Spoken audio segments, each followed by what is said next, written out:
punya pacar. Nah, anaknya dititip sama pacarnya di kontrakan. Nah, nggak taunya anaknya kayak gini.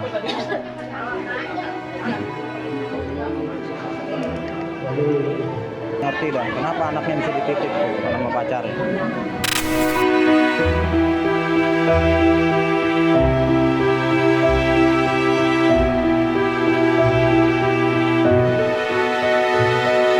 Ini tim Fakta akan bertemu dengan keluarga dari korban, di mana ayah dari korban begitu yang akan kami temui. Berdasarkan informasi yang kami dapatkan, ini memang mereka sudah tinggal terpisah begitu antara ayah dengan mantan istrinya ini. Dan memang ini rumah dari keluarga korban ini terletak di kawasan Kosambi, Tangerang juga. Kita temukan faktanya.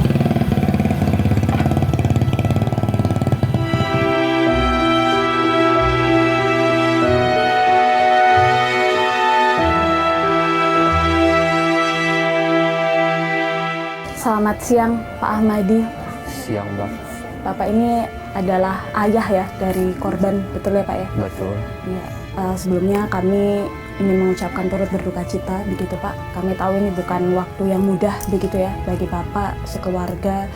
Dan karena itu kami terima kasih karena sudah mau menerima kedatangan kami di sini pada hari ini ya Pak Ahmadi. Kalau boleh kami tahu Pak, ingin mendengar cerita langsung dari Pak Ahmadi ini. Ketika pertama kali mendengar kabar ini, pada saat itu dari mana Pak tahu kabar ini? Saya dapat kabar berita ini dari pihak keluarga saya juga, dari keluarga dari pribadi saya, karena bertetangga sama istri saya, mantan istri lah. Nah, dia mengabari bahwa anak saya dapat musibah kecelakaan. Dia bilang habis jalan-jalan kecelakaan, jatuh dari motor atau apa. Itu yang informasi yang saya dapat. Ternyata setelah saya sampai mengejar ke lokasi, tidak ada lah yang namanya kejadian kecelakaan itu ke titik itu. Ternyata bukan kecelakaan, adanya kebakaran di dalam kontrakan.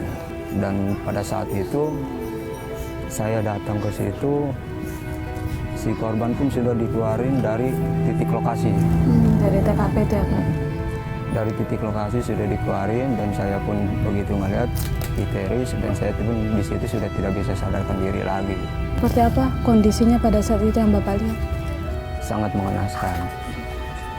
Seluruh tubuhnya sebelah hangus terbakar. Apa yang Bapak pikirkan? Udah tidak bisa berpikir apa-apa, sangat-sangat shock sekali saya di situ. Dengan berpikir bilangnya kecelakaan kok malah kayak gini. Di situ saya langsung shock dan tidak bisa berbicara apa-apa. Dan pada saat itu pun saya langsung mengejar langsung untuk bawa ke rumah sakit. Apakah bisa diselamatkan atau tidak. Ternyata emang di waktu itu di lokasi juga ternyata emang sudah tidak ada. Si almarhum itu malamnya mau dititipin ke saya. Tapi ternyata tidak. Dari pihak keluarga dia taunya saya. Itu anak posisinya ada di saya. Itu yang bikin saya kecewa dan sakit hati. Dia alasan sama keluarga mau dititipin ke saya, ternyata dititipin ke pacar gelapnya. Itu yang bikin saya kecewa sama mantan istri saya. Apakah bisa diinterogasi juga istri di situ bersalah apa tidak? Karena dia menitipkan anak ke orang lain, bukan sama bapaknya. Kalau menurut bicara hukum, sebenarnya kan ada juga hukumnya lalai dalam mengurus anak. Pak, kalau kami boleh tahu sebetulnya hubungan Bapak begitu ya dengan mantan istri sekaligus anak-anak begitu. Ini sudah berpisah dari kapan Pak kalau kamu boleh tahu? Saya berpisah sudah hampir 2 tahun lebih. 2 tahun lebih.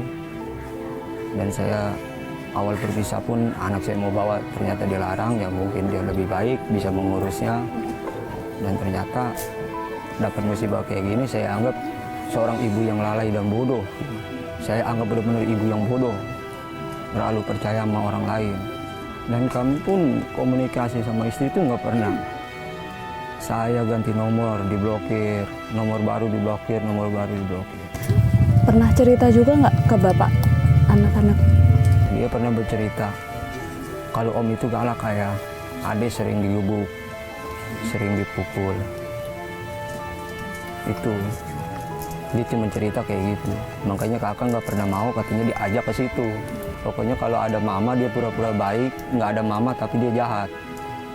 Jadi sikapnya ke anak-anak itu galak gitu Pak? Iya, itu kakaknya sendiri yang bercerita. Pelaku ini sering mengajak korban begitu untuk menginap gitu di kontrakannya. Kalau tentang itu Bapak tahu? Nggak tahu kalau tentang itu, saya nggak tahu. Cuman saya mah dapat dengar aja sih, katanya sering diajak lah pokoknya ketemu sama orang itu. Cuman kalau tentang nginep saya nggak tahu. Tapi tahunya cuman yang pas peristiwa ini aja saya Mbak. Jadi bawa nginep, malam minggu mamanya mau kerja malam, yang nganterin anak pertama dari istri saya. Sama mamanya dibilang, kalau ditanya bilangnya mau nganterin ke ayahnya, itu Mbak. Nah makanya yang bikin saya sakit hati itu, bilangnya mau danterin ke saya. Jadi diizinin lah sama keluarga dia, karena mau danterin ke ayahnya. Karena keluarga dia nggak setuju kalau anak itu danterin ke sono. Pak Ahmadi, ini kalau kita lihat pelaku kan ternyata salah satu orang terdekat ya korban ya pada saat itu. Karena merupakan kekasih dari ibunya, kenal juga korban dengan pelaku. Bapak nyangka nggak sih kalau pelakunya adalah orang yang dekat dengan korban? Sangat-sangat nggak nyangka sebenarnya. Nggak nyangka saya si pelaku itu setega itu. Lagi Pak Ahmadi mungkin yang ingin disampaikan. Si pelaku ini cuman dapat hukuman 15 tahun. Kalau buat saya tidak rela, tidak ikhlas, tidak ridho. Buat Kapolda, pihak kepolisian yang berwajib, tolong kasih hukuman yang sebanding. Kalau bisa seumur hidup hukuman buat dia. Kenapa harus 15 tahun? Mungkin kalau maling ayam, maling motor boleh 15 tahun. Ini korban manusia, anak kecil lagi. Tolong untuk pihak kepolisian, Kapolda, baik Kapolsek maupun Polres, tolonglah kasih hukuman yang sebanding yang setimpal. Kalau memang pihak kepolisian tidak mau menghukum mati dia atau menghukum seumur hidup, bawa saja ke sini. Biar saya yang menghakimi sendiri. Walaupun saya di penjara, saya rela demi buat anak. Saya rela di penjara buat anak. Sekali lagi Pak Ahmadi kami mengucapkan turut berduka cita sekali Pak. Kami tahu ini nggak mudah ya Pak ya, karena anak sendiri yang sangat dicintai ya Pak Ahmadi ya. Dan kami juga berharap semoga kasus ini nggak terjadi lagi ya Pak. Amin. Terima kasih banyak Pak Ahmadi atas waktunya ya Pak. Pak, tadi kami juga mendengar gitu ya, kalau pelaku ini merasa kesal begitu karena hubungannya tidak direstui oleh keluarga. Oh bohong itu Mbak, kalau masalah hubungan